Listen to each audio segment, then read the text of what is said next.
यीशु भाई की बोले, यीशु भाई की बोले, यीशु भाई की जय। आज का वचन देखेंगे हम मत्ती का सुसमाचार अध्याय 15 पद संख्या 10 से लेकर 20 तक, और यही वचन हमको मिलेगा मरकुस का सुसमाचार अध्याय 7 पद संख्या 14 से 23। अशुद्ध करने वाली बातें, कौन सी बातें हैं जो हमको अशुद्ध करती है, ये मिलेगा आपको। तब उसने लोगों को अपने पास बुलाकर कहा, उनसे कहा, सुनो और समझो। उसने लोगों को बुलाया मतलब लोग उसके पास थे, उसके पास होना जरूरी है, तभी आपको बुलाएगा। दूर रहोगे तो नहीं बुला सकते। किसी को बुलाना है तो अपने रेंज में हो या हमारे ध्यान में हो, तब हम उसको बुला सकते हैं। 100 किलोमीटर रहेगा तो नहीं बुलाएंगे। अध्याय 15 पद संख्या 10 से मत्ती का सुसमाचार। तो उसने कहा, सुनो और समझो। क्या बोला? सुनना और समझना जरूरी है। सुनो और समझो। पहले पास बुलाया, फिर बोला सुनो और समझो। तो सुनना और समझना जरूरी है। मसीह के पास आने के लिए पहले उसके पास होना जरूरी है, तभी आपको बुलाएगा और समझाएगा। कोई बात बोलने के लिए 100 किलोमीटर रहेगा तो कोई आपको बुला नहीं सकता। 10 किलोमीटर 1 किलोमीटर रहेगा तो नहीं बुला सकते। उसके रेंज में रहोगे, उसके साथ प्रार्थना संगति में वचन में जुड़े रहोगे, तब वो बुलाएगा और आपको सुनाएगा और समझाएगा। जो मुंह में जाता है वो मनुष्य को अशुद्ध नहीं करता, पर जो मुंह से निकलता है वही मनुष्य को अशुद्ध करता है। मुंह में जाता है मतलब क्या है? जो हम खाते हैं पीते हैं। कुछ लोग बोलते हैं कि अरे भैया जैसे खाओगे अन्न वैसा होगा मन। ये रॉन्ग है। आज हम सिर्फ नॉन वेज खाते हैं या वेज खाते हैं, इससे मन का कोई संबंध नहीं है। क्योंकि जो नॉन वेज मिलता है वो होता है प्रोटीन, प्रोटीन की मात्रा उसमें ज़्यादा रहती है। दालों में भी प्रोटीन होता है, तो साइंस के हिसाब से वो प्रोटीन है। जो साइंस के स्टूडेंट समझ जाएंगे कि नॉन वेज में दाल में प्रोटीन होता है, मटर में प्रोटीन होता है, वैसे ही जो हम नॉन वेज जिसको चिकन मुर्गा बकरा कहते हैं उसमें भी प्रोटीन होता है। तो साइंस के हिसाब से वो प्रोटीन है। जो भी खाना खाते हैं हम वो जाके ग्लूकोज बन जाता है। कुछ भी खाओ हुआ उसका आखिरी चरण है ग्लूकोज। इसलिए जब शरीर में ताकत नहीं रहता है तो ग्लूकोज चढ़ाया जाता है ताकत लाने के लिए। और ग्लूकोज को अगर आप ज्यादा मात्रा में पी जाओगे तो मर भी सकते हो, इसीलिए उसको नस में बूंद बूंद चढ़ाया जाता है। जो चीज हमको जीवन दे सकता है वो हमारा जीवन ले भी सकता है। इसीलिए जो चीज हम मुंह से खाते हैं वो हमको अशुद्ध नहीं करता, बल्कि मन में जो होता है, मुंह से जो निकलता है वो हमको अशुद्ध करता है। अगर आप किसी को गाली बक दोगे तो अशुद्ध हो जाओगे। आज हम किसी को नमस्कार करते हैं तो उत्तर में वो भी नमस्कार करेगा, और उसकी माँ बहन की गाली दोगे तो वो भी आपकी माँ बहन की गाली देगा। तो वचन से ही सब कुछ होता है। इसलिए कहा जाता है कि हमेशा पॉजिटिव वचन बोलना चाहिए। जितना पॉजिटिव बोलोगे उतना पॉजिटिव होगा, निगेटिव बोलोगे तो निगेटिव होगा। वचन का बहुत ही ये अर्थ यहाँ पे आपको उसका महत्व देखने मिलेगा। आज हम किसी को भी प्यार से नमस्कार करते तो वो भी खुश हो जाता है, दांत निकाल के नमस्कार करता है। वो सीधा उसकी माँ बहन ले ले तो वो भी माँ बहन निकालता है, चप्पल जूते से स्वागत होता है। ये है वचन का असर। अभी हम बात करते करते किसी को माँ बहन गाली दे देते तो क्या होगा, फिर समझ ही आ जाएगा, सब प्रवचन यही रह जाएगा। तो ये वचन का एक इफेक्ट है कि कितना जल्दी वचन आपके जीवन को बना सकता है और बर्बाद कर सकता है। खाने पीने से कुछ नहीं होता है। आप देखेंगे कि जितना भी अगर इनडायरेक्टली बोलूं तो जो भी यहाँ पे होता है, बड़े बड़े, मैं बोलूंगा नहीं, नाम नहीं लूंगा, बड़े बड़े जो 2 नंबर का काम करते हैं, कौन करते हैं? टैक्स चोरी कौन करता है? जो वेज नहीं खाते वो लोग करते हैं। तो इससे कोई मतलब नहीं है कि आपका वो बड़े बड़े दिमाग लगाने वाले बड़े बड़े राजनीति वाले, कई लोग वेज नहीं खाते, मतलब वेज खाते हैं, नॉन वेज नहीं खाते। खाने पीने से कोई वो कुछ नहीं होता। लेकिन एक धारणा लोगों के मन में बन गई है। ये धारणा बाइबल के अनुसार गलत है कि जैसा खाओगे अन्न वैसा होगा मन। जो आपके मन में पहले से वही निकलेगा। इसलिए कहा अच्छा पेड़ अच्छा फल देगा, बुरा फल बुरा वो देगा। आम लगाओगे तो आम होगा, बबूल लगाओगे तो बबूल ही होगा। करेला में करेला ही पड़ेगा, उसमें अंगूर तराशने आप नहीं जा सकते। इसलिए आदमी का मन जैसा होता है वो वैसी बात निकालता है। इसलिए एक वचन में कहा गया है कि भला मनुष्य भला मन से अच्छी अच्छी बातें निकालता है, और बुरा मनुष्य बुरे भंडार से बुरी चीज निकालता है। तो मन का खाना देने से कोई लेना नहीं है। तब चेलों ने उससे आकर कहा, क्या तू जानता है कि फरिश्तों ने यह वचन सुनकर ठोकर खाई है? जब यीशु मसीह ने बोला कि जो मुंह में जाता है वो अशुद्ध नहीं करता, बल्कि जो मुंह से निकलता है वो अशुद्ध होता है, इससे बड़े बड़े शास्त्री लोगों को ठोकर लगे। अरे कैसी बात बोलता है? हमने तो आज तक सुना है कि जैसा खाओगे वैसा होगा मन। तामसिक भोजन, राक्षसी भोजन के बारे में सुना है, जिसको नॉनवेज कहा जाता है मोस्टली, और सात्विक भोजन में दाल चावल को लिया जाता है। तो आज अगर आपका भी इतना अनुभव है, इतना उम्र है, क्या आपको लगता है कि जैसा खाओगे वन ऐसा होगा मन? आपने देखा है उसके प्रभाव को कि एक दाल चावल खाने वाला, सात्विक भोजन करने वाला एकदम भोला भाला और सीधा है, ऐसा आपको मिला कोई? और चिकन मटन खाने वाला एकदम ही गंदा क्रूर हो, ऐसा देखा है क्या आपने? ऐसा नहीं होता है। क्यों नहीं होता? क्योंकि मन की बातें मन से निकलती है। जैसा आपका मन रहेगा, अच्छा संगति वाले लोग अच्छी बातें करोगे, बुरी संगति वाले लोग बुरी बातें करोगे, चाहे आप कुछ भी खाओ पियो। उसने उत्तर दिया, हर पौधा जो मेरे स्वर्गीय पिता ने नहीं लगाया वो उखाड़ा जाएगा। हर पौधा जो पिता परमेश्वर ने नहीं लगाया वो उखाड़ा जाएगा। बीज का दृष्टांत हमने सुना था ना, कि जो बीज आप कोई भी बीज लगाएं इस पृथ्वी पर, जब तक परमेश्वर नहीं चाहेगा उसमें फल उत्पन्न नहीं होगा, यहाँ तक वो बढ़ेगा भी नहीं। इसीलिए एक आशीष है कि तेरी फसल पे हर वर्ष का शुरुआती वर्षा और लास्ट का शुरुआती वर्षा भी करेगा, पूरे वर्ष वर्षा होगी। आपको जानकर यार हैरानी होगा कि 1947 तक इजराइल में बारिश ही नहीं हुआ, क्योंकि परमेश्वर उससे नाराज था। जब वो अलग राष्ट्र बना तब वहां पे वर्षा हुआ, पानी ही नहीं गिरा। 1947? हाँ, 1947 तक, जब से युद्ध को वहां से निकाल दिया गया, वर्षा नहीं हुआ। इसलिए पूरा बंजर जमीन है और वहां पे रेतीली जमीन है, उसको परमेश्वर ने बुद्धि दिया और आज वहां हरियाली है। और इजराइल ही ऐसा देश है जिसके पास समुद्र के पानी को मीठा करने का टेक्नोलॉजी है, किसी को दे नहीं रहा है। समुद्र के पानी को वो मीठा कर सकते, पीने योग्य बनाया है उन्होंने। तो इजराइल को इसलिए बुद्धि दी क्योंकि पिता परमेश्वर से जुड़े रहे वो हमेशा। और आज भी बड़े बड़े उद्योगपति, फेसबुक का मार्क जकरबर्ग जो है वो क्या है, यहूदी है। बड़े बड़े बुद्धि और ऐसे ऐसे मिसाइल और वेपन है, वो हवा में ही सबको खत्म कर देगा, वहां कोई जा ही नहीं सकता। इतना छोटा सा देश जब हरकत करता है, कोई चूचा नहीं करता। अभी फिलिस्तीनी पे हमला किया, कोई कुछ नहीं बोला, उसी का साइड लिए सब। तो वहां के लोगों का जिंदगी नहीं है क्या? लेकिन परमेश्वर के विरुद्ध काम करते हैं। तो इजरायली की सेना इतनी ताकतवर है कि रातों रात में आपको गायब कर देंगे। शक्तिशाली छोटा सा देश, लेकिन पूरे विश्व को उसने हिला के रखा है। किसके लिए? परमेश्वर ने उस पौधे को रोपा है, उसको कोई उठा नहीं सकता। वचन लिखा है, जो इजराइल को आशीष देगा वो आशीषित होगा, जो उसको अभिशाप देगा वो अभिशाप का भागी होगा। 7 दिन का युद्ध में हरा दिया खाड़ी के देशों को। मिस्र था, जॉर्डन था, उसके आसपास के देशों ने हमला किया। इतिहास में आप यूट्यूब में जाके देखोगे, मात्र 7 दिन की लड़ाई में हरा दिया। उनके पास साधन नहीं थे, उतने नया नया बना था। तो ये परमेश्वर का हाथ है। कुछ लोग उसका बताते हैं कि बाबा इब्राहिम तक लड़ाई लड़ने आ गया था, ऐसा उनको दर्शन मिला। बाबा इब्राहिम आगे खड़ा हो गया। तो इजराइल से पंगा लेना कहीं सोचना ही नहीं है, मसीह को तो सोचना ही नहीं है, बाकी सोची तो जाने। इसलिए लिखा है कि जो पौधा मैंने पिता परमेश्वर ने नहीं लगाया वो काट दिया जाएगा, और जो पौधा यीशु भाई ने लगाया, पिता परमेश्वर ने लगाया, वो पौधा वो कोई नहीं उखाड़ सकता।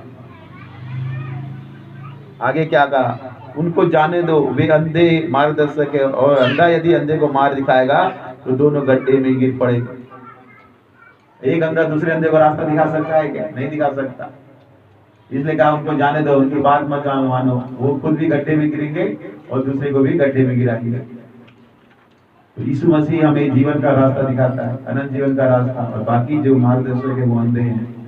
वो सिर्फ आपको कर्म कांड में फंसा देंगे, इतना करो, ये काटो, ये पीटो, इतने दिन ये रहो, नहाओ धो, ये करो, ऐसे कर्म कांड में फंसा के आपको नरक के रास्ते पे ले जा देंगे। यह सुनकर पतरस ने उससे कहा, यह दृष्टांत हमें समझा दे। उसने कहा, क्या तुम भी अब तक ना समझो? क्या तुम नहीं जानते जो कुछ मुंह में जाता है वो पेट में पड़ता है और संडास में निकल जाता है? जो कुछ भी खाओ, हीरा खाओ, सोना खाओ, चांदी खाओ, सुबह कहाँ निकल जाता है? संडास में। वो रुकता ही नहीं। तो वो आपके जीवन को कैसे खराब करेगा? उसे तो ग्लूकोज बन गया, उसे शक्ति मिली आपको, पर जो कुछ मुंह से निकलता है वो मन से निकलता है, वही मनुष्य को अशुद्ध करता है। आज आप किसी को गाली बक दो, किसी का अपमान कर दो, जन्म जन्मांतर तक वो बात भूलेंगे नहीं। इसने ऐसे कहा था, मेरे को चौक चौरा में कहा था, बात सच है कि नहीं? आज हाथ पैर से मारने ज्यादा मुंह का वार खतरनाक है। इसलिए बोलते हैं ना, एक तीर का कमान वापस हो जाएगा, लेकिन मुंह से निकला शब्द वापस नहीं होता और उसका प्रभाव वापस नहीं होता। वही वैसी परमेश्वर का वचन है। क्या लिखा है परमेश्वर के वचन में? मेरा वचन बिना प्रभाव लाए वापस नहीं होगा। अगर हमने मसीह का वचन बोल दिया तो बिना फल लाए वो वापस नहीं होगा। तभी उसने कहा कि मैंने वचन भेजकर तुझे चंगा किया है। मेरा वचन जीवन का वचन है, शांतिदाता वचन है, शांतिदायक मधु से मीठा वचन है। इसलिए हम सालों कहते हैं तुम्हें शांति मिले। इसलिए यीशु मसीह ने जब आ गया तो क्या बोला? सबसे पहले तुम्हें शांति मिले बोला। शांति के बिना जीवन का हर चीज बेकार है। खाना पीना, रहना, बड़ी बड़ी मोटर, बड़ी बड़ी गाड़ियां, सब बेकार है मन में अगर शांति नहीं है तो। और लोग दुनिया की चीजों के पीछे भाग रहे हैं और अशांत है। डॉक्टर के पास जाते हैं, नींद का गोली लेके आते हैं। मनोचिकित्सक के पास चोरी चोरी जाते हैं, दिमाग रातों को नींद नहीं आती, इसलिए जाते हैं। नहीं बताते कि हम मनोचिकित्सक के पास गए थे। शरीर में बल नहीं है, रोग से त्रस्त हो गए, 2 नंबर का हराम का खाना छोड़ नहीं रहे, और घर में वो एक छेद लग गया है जिसमें से पैसा जाते रहता है। क्यों जाते रहता है? क्योंकि मन में जो बातें, जैसा आपको प्रवृत्ति होगा वैसी करोगे। और आपको जो वचन सुनाया जाता है उसको भी नहीं मानते। सत्य, सत्य क्या है? यीशु मसीह को जानना ही सत्य है। और यीशु मसीह को नहीं जानोगे, और कुछ लोग जानते हुए नहीं आना चाहते क्योंकि उनके काम बुरे हैं। जैसे उजाला होता है और अंधेरा भाग जाता है, वैसे यीशु मसीह आएगा तो आपके जीवन से पाप भाग जाएगा। पाप का कमाई नहीं कर सकते, निंदा नहीं कर सकते, चोरी नहीं कर सकते, चुगली नहीं कर सकते, झूठी गवाही नहीं दे सकते, व्यभिचार नहीं कर सकते, अपनी पत्नी के रहते हुए दूसरी पत्नी के साथ सो नहीं सकते, अपने पति के रहते हुए दूसरे के साथ यारी नहीं कर सकते। तो मसीह जीवन में आके क्या करोगे? हर दिन सच्चाई से चलना है। आपका तो आनंद चला जाएगा ना, जो मन का आनंद है। गंदी पिक्चरें नहीं देख सकते, चारी चुगली नहीं कर सकते, किसी के पीठ में छुरा नहीं भोग सकते, हराम की कमाई से पैसा से बिल्डिंग नहीं चला सकते। और आजकल के सब लोग यही चाहते हैं, बड़ी बड़ी गाड़ी लेना है तो टैक्स चोरी करना पड़ता है, दूसरे को घात करके आगे बढ़ना पड़ता है। जैसे यीशु मसीह में आओगे सब ये पाप तुम्हारे दिखा देगा और तुमको स्वीकार करना पड़ेगा। इसलिए कहा कि मैं तुम पर दोष नहीं लगाता, मेरा वचन तुमको दोष लगाएगा, वो तुमको बताएगा। क्योंकि बुरे विचार, हत्या, पर स्त्री गमन, व्यभिचार, चोरी, झूठ, गवाही और निंदा मन से निकलती है। इसलिए यीशु मसीह भाई ने बोला, ये नहीं सोचो कि किसी ने व्यभिचार किया तो मतलब उसके साथ हम बिस्तर हो गया। अगर आपने मन से भी किया, आंख से देख लिया, सोचा, तो भी वो व्यभिचार है। क्रोध, अगर किसी पे क्रोध कर लिया तो वो भी हत्या है, क्योंकि ये सब मन से होता है। जब मन से ही हम विचार लगाते हैं कि अरे यार चलो किसी को घात करेंगे, घात करने से पहले, मर्डर करने से पहले प्राण बनाते हैं कि नहीं? और स्त्री गमन कर व्यभिचार करने से पहले बनाते हैं कि नहीं? यार उसकी फलाने की बीवी अच्छी है, उसका पति भी बाहर गया हुआ है, सेट कर लेते हैं, मन प्लान बनता है, फिर व्यभिचार होता है। चोरी करना तो यार फलाना का घर नहीं है, खाली है, वहां जाके चोरी करते, पहले मन में विचार आता है। झूठी गवाही देना तो अरे यार ठीक है, ये सब बोल दूंगा, इतना पैसा दे देना। और निंदा, ये सब कहाँ रहता है? मन में रहता है। अरे वो फलाने के बारे में बात सुना हूँ या सुनी हूँ, मेरे को बताना है, पेट में दर्द होने लगता है जब तक नहीं बताओगे तब तक। ये सब कहाँ रहता है? मन में स्टोर रहता है। जैसे कंप्यूटर के हार्ड डिस्क में स्टोर रहता है, चालू करे तो खटखट आता है, वैसी मन में विचार आता है। आदमी देखते तो जाता है, यार फलाना घर अच्छा दिख रहा है, यहाँ चोरी करने से माल मिल जाएगा, फलाने की बीवी अच्छी है, अरे यार उसका पिता दरवा है, उसका सेटिंग हो सकता है, या वो बड़ा पार्टी है, उसको थोड़ा उड़ा देंगे तो इतना पैसा मिल जाएगा। ये सब मन से तो चालू होता है। इसीलिए जब पुलिस वाले पकड़ते थे पहले पूछते कैसे प्लान बनाया, बता, बैठा के पूछते हैं, ऐसे ऐसे किया, इस दिन देखा, वहां पूरा रेकी होते हैं, रेकी पूरा रेकी करते हैं। रेकी करके कहाँ रखते हैं? लिख के रखते हैं, मन में रखते हैं, फलाना घर है, वहां जाना है, वहां जाना है, मन से याद रखते हैं। एक ड्राइवर रास्ते को मन से याद रखता है, कभी नहीं भूल सकता। क्यों? मन में याद रखते हो ना, फलाना कहते वहां ही था, यहाँ से मुड़ना है करके। तो ये मन से निकलने वाली चीजें हैं। आप कुछ भी खाओ पिए, उससे फर्क नहीं पड़ेगा, वो बाहरी चीज है। हाँ, शरीर आपका मोटा पतला हो सकता है, लेकिन मन के विचार नहीं बदल सकते आपके। गंदा आदमी गंदा ही रहेगा अगर वो प्रभु यीशु मसीह के पास नहीं आया तो। जो आदमी, क्योंकि आपको परमेश्वर बार बार अवसर देता है, कभी भी हम जाते हैं तो 2 चीजें हमारे पास आती हैं। गलत काम करोगे तो 2 आवाज आएगी, एक आवाज बोलेगी रुक जा मत करे, गलत है, एक आवाज बोलेगी क्या होता है, कोई देख रहा है। आता है कि सबके पास आता है। वो एक आवाज है सच्चे परमेश्वर यीशु मसीह की, और एक है शैतान की आवाज। आपको रास्ते में पड़ा वो बटवा, किसी के पर्स से बटवा गिर जाएगा, बोले उठा ले, वो शैतान की आवाज। और बोलेगा उठा के इसको वापस कर दे, ये परमेश्वर का आवाज। कई लोग पेपर में अखबार में पढ़ते हो, बड़ा बड़ा बैग मिलता है, ट्रेन में, ऑटो में, जो उसके मन में, मन उसका गवाही नहीं देता, वो ला के जमा करते हैं, पेपर में छपता है। क्यों? उसका मन उसको नहीं करता, नहीं तो क्यों नहीं ला सकता। और जो अपने आप को बहुत बड़ा आदमी समझते हैं, उनको मिले तो कभी वापस ना करें। सच ही गलत है। एक बहुत अच्छा विज्ञापन अभी चलता था बीच में टिकटॉक में, उसमें चलता था, एक आदमी, एक ड्राइवर अपने मालिक के लिए शर्ट लेने जाता है, तो बहुत बड़े दुकान में जाता है, बोलते हैं मेरे मालिक के लिए लेना है, बहुत अच्छा लगेगा, महंगा लेके जाता है। वही मालिक जाता है, बोलता है अरे यार ड्राइवर के लिए देना है, थोड़ा कम, एकदम कम वाला दिखाओ। ये सोच है। हम देंगे तो हम सोचेंगे यार बहुत बड़ा आदमी, उसको उसके लायक देंगे, और वो देगा तो हमको कैसा देगा, सबसे घटिया वाला। हमको ऐसे मिला था, एक तो ला के दिया तो पूरा ऐसे खींचा, पेट बनाने बोले खींचते हैं ना, पूरा तार तार हो गया। नाम लेना ठीक है नहीं, बहुत अच्छा था, लेकिन क्या करूं भाई, किसी को बोला तो उसने लाके वो कर दिया। मैंने जिनके के साथ किया सब अच्छे लोग थे, लेकिन स्टाफ कमीना, वो लाके दिया और थाल में लेके लाके दिया, पूरा जैसी खींचो, खींचने से चेक किया जाता है, पेंट बनाना है तो सीखते हैं ना ऐसे, जैसी खींचा पूरा तार तार हो गया। और कई लोग क्या करेंगे, साइज भी नहीं देखते, और एक 100 किलो का वजन है तो उसको 100 किलो का वो दो ना, है 100 किलो वाले को 2.5 मीटर कपड़ा कहाँ होगा, उससे ज्यादा दो भाई, खान से लेके दो। अब तुम बोलो तो आधा बनेगा, हाफ पैंट बनेगा उसका, है। वैसे कई लोग का रहता है, घर में जैसे खाना मिठाई देते, क्या करते हैं, 12 लोग देते हैं एक मिठाई, मत दो ना भैया, क्यों चिढ़ाने के लिए देते हो, कम से कम 6 तो दो, आधा आधा खाएंगे, है। कुछ ऐसी बातें कि ये कहाँ से होती है, मन से। और क्या होगा जब बड़ा त्योहार होता है, बहुत फेमस त्योहार है, नाम नहीं लूंगा, उसमें क्या करते हैं, इसकी मिठाई उसको, उसकी मिठाई उसको, पहचान जाओगे आप। तो ये क्यों होता है, मन से होता है भाई। आप खुशी बनाना चाहते हो, सही बनाओ, नहीं दोगे, नहीं दोगे तो क्या करोगे, एक दिन खिलाओगे ना, कितना होगा, क्या होगा, क्या सामने वाला भूखा नंगा है उस दिन, बल्कि सामने वाले को भर के देना चाहिए। लेकिन क्या होता है, इसका टोपी उसके सर पहना देंगे, आप समझ जाओगे ये यहाँ की मिठाई है, वो वहाँ की मिठाई है, क्योंकि पहले वो आके घूम जाती है।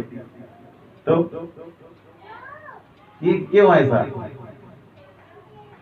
और किसी को कपड़ा देना है तो फटा टूटा एकदम जर्जर हो जाए तब पहनने के दोगे। एक बड़ा अच्छा जॉयस मायर का उदाहरण है। जॉयस मायर को पवित्र आत्मा ने बोला, एक नया ड्रेस लेके आई थी, पवित्र आत्मा ने बोला कि फलाने को दे दे ड्रेस।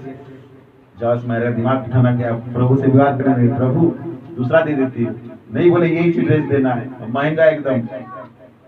फिर बोले नहीं ये चीज देना है, जब भी बोले वही आवाज आए, परमेश्वर को, क्योंकि परमेश्वर की दासी, इसको मानना पड़ा, वो ड्रेस देना पड़ा, दिल पे पत्थर रख के। ऐसा होता है।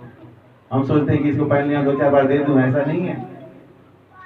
अभी भी नेकी की दीवार में लोग बात खड़ा गला कपड़ा पहन फेंकते हैं, भाई वो 2-4 अच्छा से पहन सके दो, नहीं तो मत दो, मांग रहा है क्या आपको, ये हमको ही भलाई करने का कुछ नहीं लगा रहता है, अच्छे से करो ना।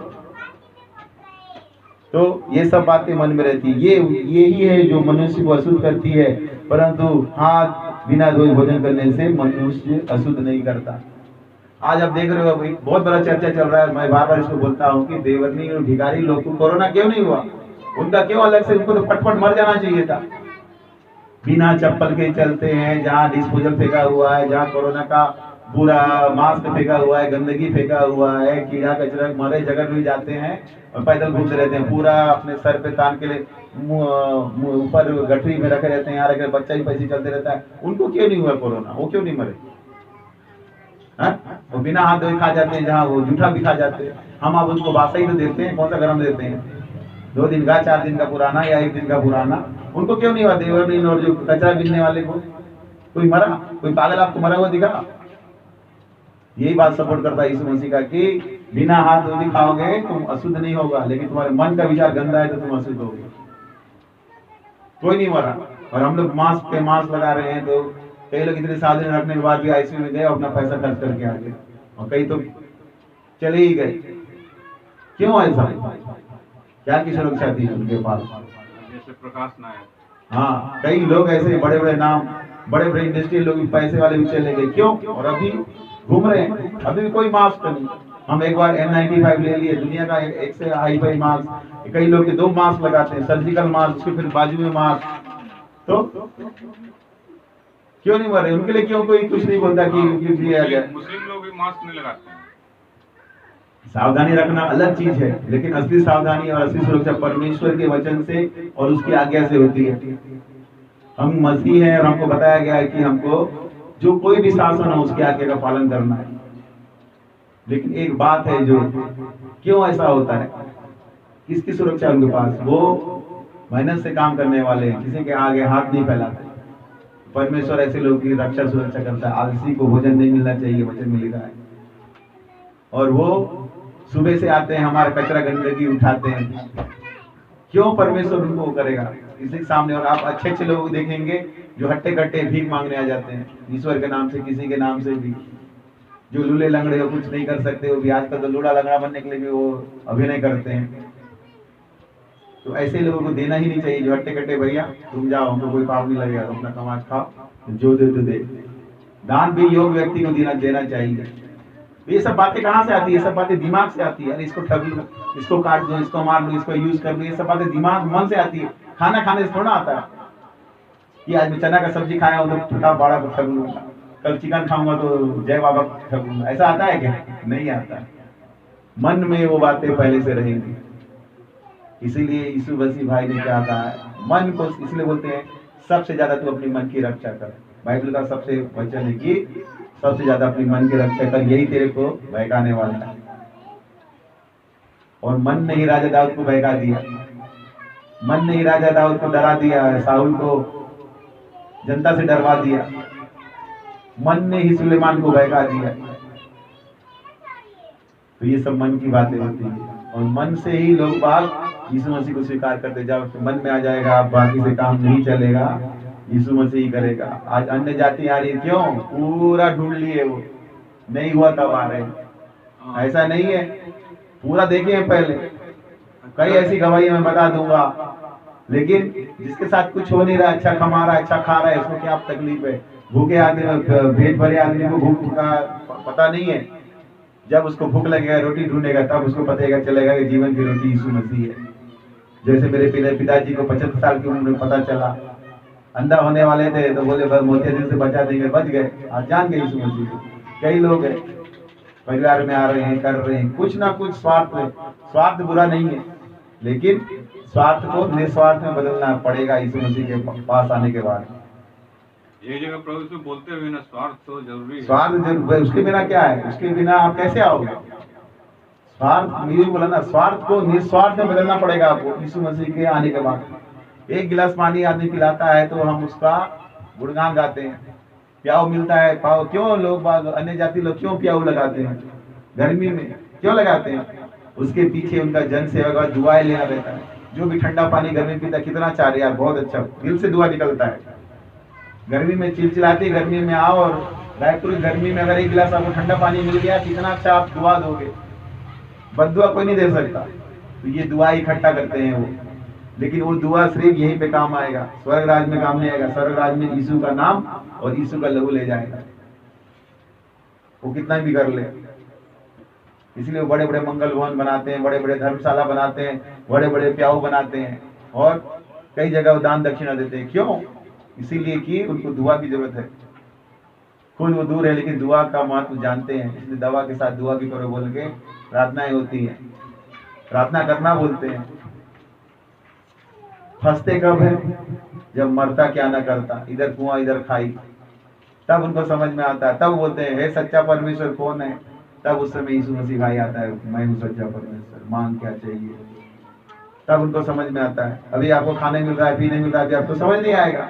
लेकिन जिस दिन परिस्थिति में फंसोगे, क्योंकि पाप की मजदूरी तो मृत्यु है ही।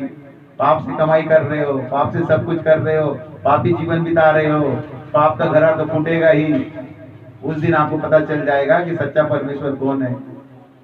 तब आपको ये बातें समझ में आएगी कि मन में हमने किया था, मन से हमने घात किया था, मन से किया था, और जो कर्म कांड माने थे उससे कोई फायदा नहीं है। यीशु मसीह सच्चा परमेश्वर है। इसीलिए अपने मन की रक्षा कीजिए, मन को शुद्ध कीजिए। मन कैसे शुद्ध होगा?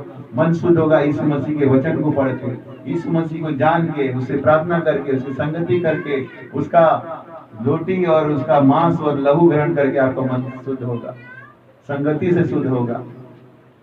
ये इसके साधन है। और आप इनमें से किसी एक भी चीज में पीछे रह जाओगे तो मन में कोई विचार आ जाएगा, अरे नहीं जाते ना, आज क्या होगा? चर्च नहीं आने का, संगति नहीं करने का, यही है। अरे नहीं जाते ना, कल तो किए थे, आपका वो आ गया फिर। अरे नहीं तो पढ़ते ना, कल पढ़ा था। ये जो धीरे धीरे आ जाता है, ये फिर पूरा काम कर देता है।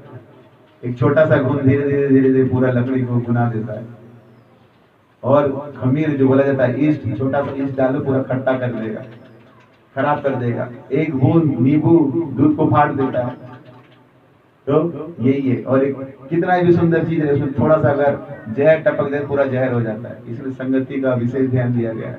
मन और संगति के, मन को शुद्ध रखो, सही संगति करो, तब जीवन में काम होगा, नहीं तो मुश्किल है। इसलिए यीशु मसीह भाई ने जो बताया हमको अध्याय 15 में, मत्ती का सुसमाचार अध्याय 15 पद संख्या 10 से 20 तक, और यही मरकुस अध्याय 7 14 से 23 से मिलेगा। इसमें हमको मनन चिंतन करना है, और जो भी कमजोरी है वो यीशु भाई दूर करेगा।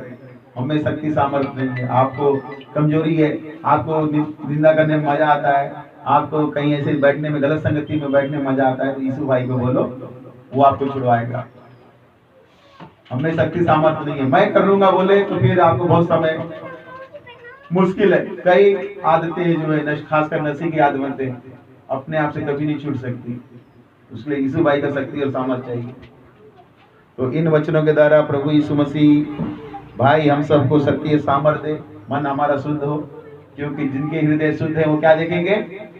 परमेश्वर को देखेंगे। तो मन को शुद्ध करना जरूरी है, और उसका शुद्ध करने का तरीका मैंने बताया, प्रार्थना, संगति, उसका प्रभु भोज लेना, और उसके वचन में बने रहना, और मनन चिंतन करना, ये उसका साधन है। तो सबको प्रभु यीशु मसीह भाई त्रिएक परमेश्वर आशीष दे। सबको जय मसीह सालम। आप क्या बोलते हैं? जय, प्लीज लाइक कीजिए, शेयर कीजिए, सब्सक्राइब कीजिए। सबको जय मसीह, प्रेज द लॉर्ड, सालोम।